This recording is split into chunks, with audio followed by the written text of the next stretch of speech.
Yes! Tama talaga na binalikan natin. May multo ata dito ah.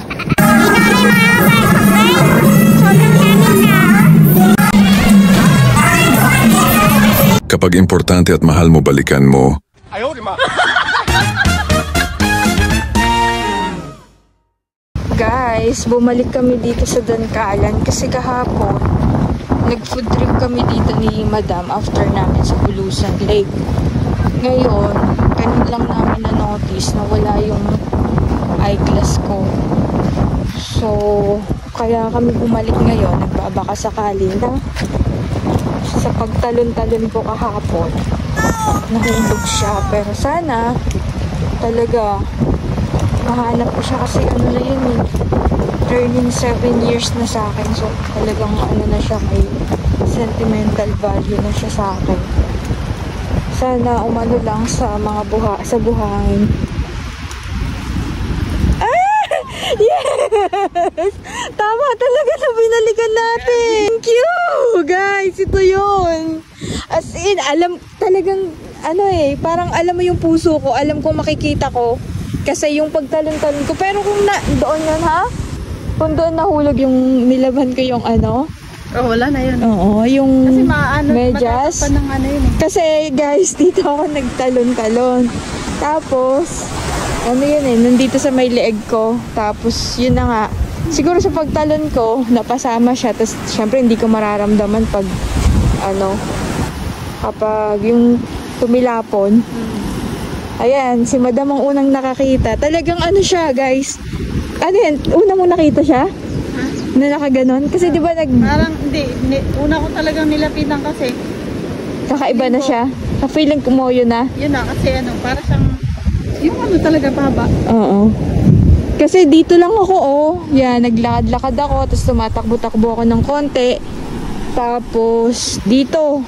Buti na lang, binalikan natin. Oo, kasi yung puso ko talaga kanina parang balikan mo kasi para may closure ka na tanggapin mo na, oo, tanggapin mo na nawala na.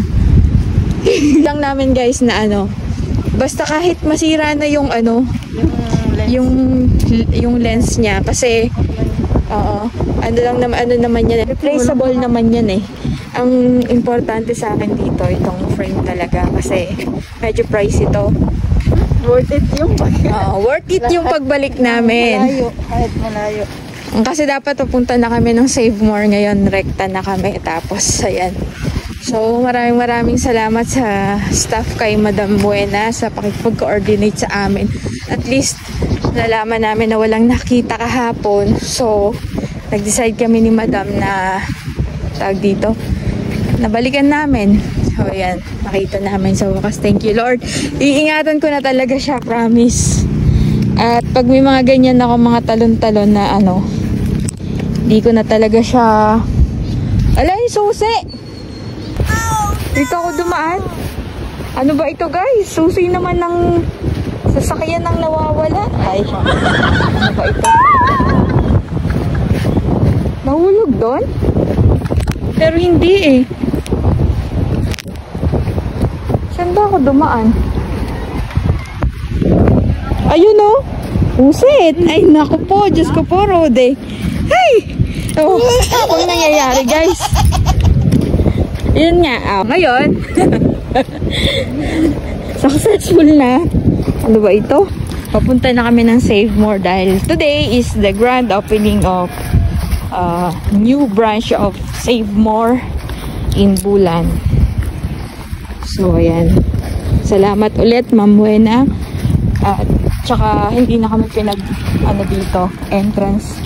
Nagbayad ng entrance fee. Tsaka, parking fee. So, thank you. Thank you, thank you, thank you. Happy me! Ay, Diyos ko po, Rode. Nag-stop pala muna kami ni Madam dito sa Captivated Ersin. Kasi sabi niya ilibre ko daw siya dahil siya yung unang nakakita ng eyeglass ko. Food trip na naman ng mga madam, guys. So, bili tayo ng may banana Q. Tapos ano ba yun? Sabi ni Madam, pinalingking, mga ganyan. Punta tayo ngayon sa grand opening ng Save More and tingnan natin kung anong mga pwede nating mabili. Kung anong mga promo nila. Di ba yung pintura ng gym? Hindi ko napansin. Formal, okay. Kahit dito guys, oh. Parehas dito sa side na to. Ang daming mga motor. Ay nako, sikat talaga ang Save More.